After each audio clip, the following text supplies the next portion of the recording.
আসসালামু আলাইকুম, সবাইকে স্বাগত জানাচ্ছি দ্য ভিউজে। আপনাদের সাথে আছি আমি ফারজানা হাসিন।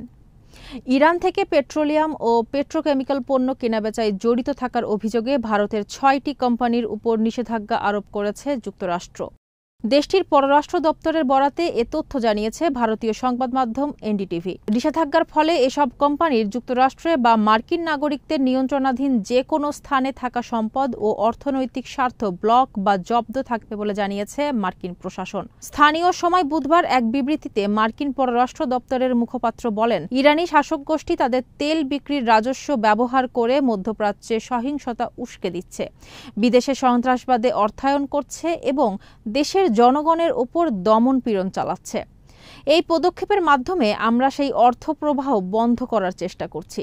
নিষেধাজ্ঞার আওতায় আসা ভারতের ৬টি কোম্পানি হল Alchemical Solutions Private Limited, Global Industrial Chemicals Limited, Jupiter Dyechem Private Limited, Ramaniklal S Gosalia and Company, Persistent Petrochem Private Limited ও কাঞ্চন পলিমার। মার্কিন পররাষ্ট্র দপ্তরের মতে এই ৬টি প্রতিষ্ঠান যুক্তরাষ্ট্রের নির্বাহী আদেশ 13846-এর ধারা 3A-3 অধীনে ইরানি পেট্রোকেমিক্যাল পণ্যের উল্লেখযোগ্য লেনদেনে সচেতনভাবে জড়িত থাকার দায়ে নিষিদ্ধ হয়েছে।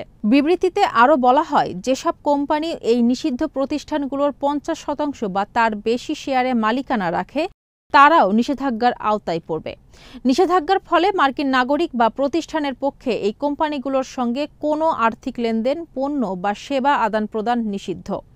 একইভাবে এইসব নিষিদ্ধ কোম্পানির পক্ষ থেকেও যুক্তরাষ্ট্রে কোনো ধরনের লেনদেন সম্পূর্ণভাবে বন্ধ থাকবে।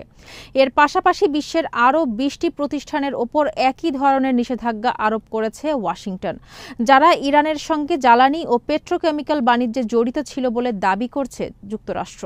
এরই সাথে শেষ করছি সংবাদ। সবাই ভালো থাকুন, সুস্থ থাকুন আর নিরাপদে থাকুন। আল্লাহ হাফেজ।